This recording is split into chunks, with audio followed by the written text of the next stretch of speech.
কিভাবে এদিকে দেখেন ক্যাম্প তো কিভাবে আসছে হ্যাঁ বলেন না ক্যাম্প তো কিভাবে আসছে মামা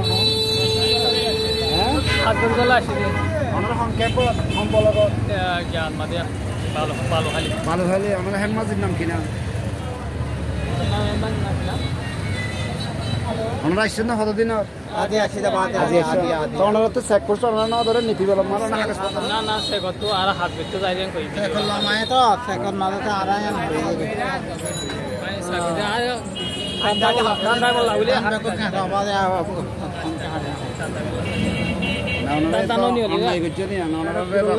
দেখেন দের হাবা বেলা দের পরিবেশ করিবে ওনারা যে আমার এটা যে আর যে মানে বাংলাদেশের কিছু হোস্ট কমিটির মানুষ আছে হাসতাড়ি করিব ওনারা তো নীতিমালা ভিন্ন ওনারা কীভাবে বানায় ওনারা হ্যান্ডমার্ক দিতাম কিনা। প্রিয় দর্শক আপনারা দেখতে পাচ্ছেন যে আপনার রোহিঙ্গা ক্যাম্প থেকে কিছু সংখ্যক লোক কক্সবাজার যে শহরে আসছে ওরা কিভাবে আসলো সে সম্পর্কে আমরা জানতে চাই কিভাবে কত নম্বর ক্যাম্প হ্যাঁ কত নম্বর ক্যাম্প বালোহালি ক্যাম্প না তো এর ইটারা ন ধরে ওনারা তারা না গিয়া পুলিশে ন ধরে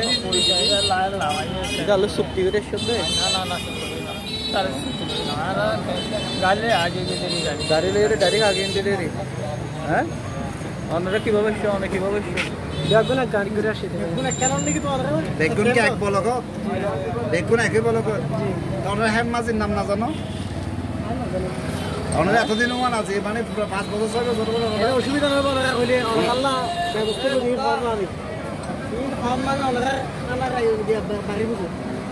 ওনারা কজন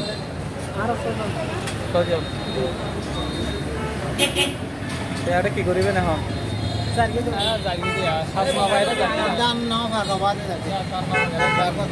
আচ্ছা তাহলে ওনারা দান ওরা আশায় আসছেন জি জি জি দান ড্রাইভার লাগবে আচ্ছা ঠিক আছে উঠে যান। রোহিঙ্গা ক্যাম্প থেকে আগত যে সমস্ত আপনারা দেখতে পাচ্ছেন যে রোহিঙ্গাগুলি কক্সবাজার শহরে অবাধভাবে ঘোরাফেরা করছে তাদের সন্তানে ওরা কাছে না পেয়ে আবারও বালুখালী ক্যাম্পের দিকে চলে যাচ্ছে বলে ওরা আমাদেরকে জানিয়েছে। কিন্তু জনগণের প্রশ্ন থেকে যায় যে এত চেকপোস্ট থাকা সত্ত্বেও এ সমস্ত রোহিঙ্গা কক্সবাজার শহরে ঢুকে কীভাবে